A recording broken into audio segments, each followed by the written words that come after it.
When we started, Bob Ritzman had, as I say, was a manager of an insurance arm in the building where I'm presently still.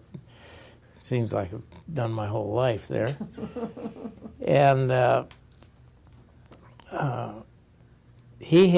was a suite that was on the 4th floor and had a number of offices, had about 6 offices, and so we formed the company, Private Ledger Financial Services, and so I rented that whole suite, but we couldn't afford to pay for that rent unless we did something. So we rented those other little offices, and we had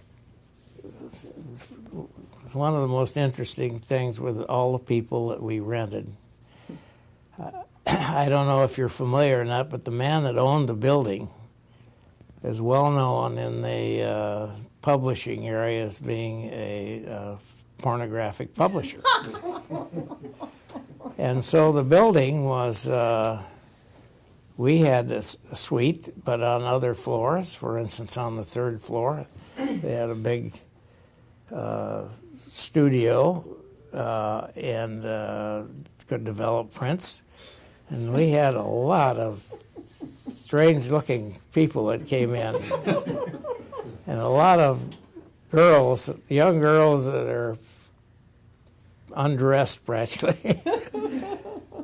That would attract some attention. And the janitor there, who was there for many years, used to enjoy checking the wastebaskets. So we had, so we rented the offices, and I still remember we had an Italian guy who'd come over here, and he wanted to rent an office there, and he lived on a boat down in the bay, and he wrote little books, you know, the life of the stewardess or the life of the school teacher or something. And they were real pornographic movies, and so they'd sell them. We had I've never heard this stuff. You haven't heard this? This is new. We had a guy that never was in the office in the daytime, and he sold small trees. If you wanted to put a couple of small trees in your yard, you could call him, and he would come at night and do it. Well, later on, we found out that not only did he sell them and put them for him, but he also stole them. He'd go out and dig up, he'd go sell it to you. So that's kind of the class of people that we had. Those weren't your first brokers, though, right? They paid the rent. No, they were. And we had a gal who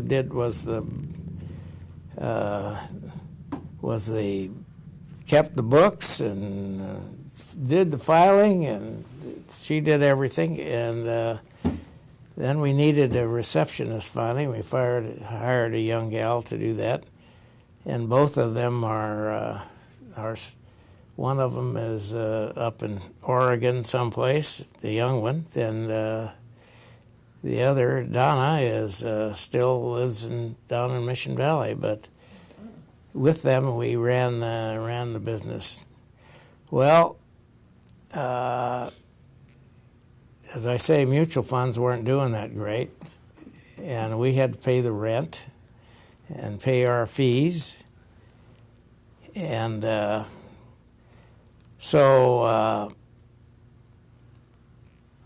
about that time, what came along but tax shelters, limited partnerships. And that saved our life, I'm telling you. You hearing this? Yeah. This is a wise man.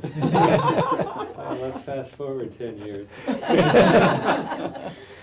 We sold partnerships for swimming pool materials, for real estate, for oil and gas. And swimming pools?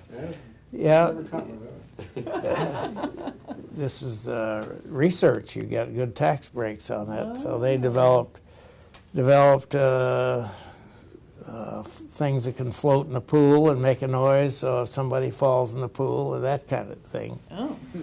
We also had one that I thought was great. We had a guy that had developed a method of taking semen and with centrifugal force, he could separate the male semen and the female semen. And for cattle, you didn't want male, so you would just produce cows. Kevin's the cow guy. He's a guy. Yeah. He He knows well, all Tell yeah. the story, Kevin. He probably heard it. That's how I put myself through college. John Lennon used to have cattle limited partnerships. Really? Yeah. Okay. So, but there was always somebody that needed a tax shelter of some kind, so that's where we really got our start. And we had our first branch office. Bob was on a flight someplace, and he sitting next to a broker had been around a long time. And so Bob offered him that if he came to work there, he'd get we'd only keep 10% of whatever his commissions were, and he took that, and he had a guy who worked with him in his office downtown. And so we began to sell limited partnerships. And there was an office up in Long Beach that had about 8 guys in that office, and they were basically peddling stock. And the company went out of business, so they were looking for a place to go. So Dick Campbell and I drove up there one nice sunny morning and convinced them they ought to come with us.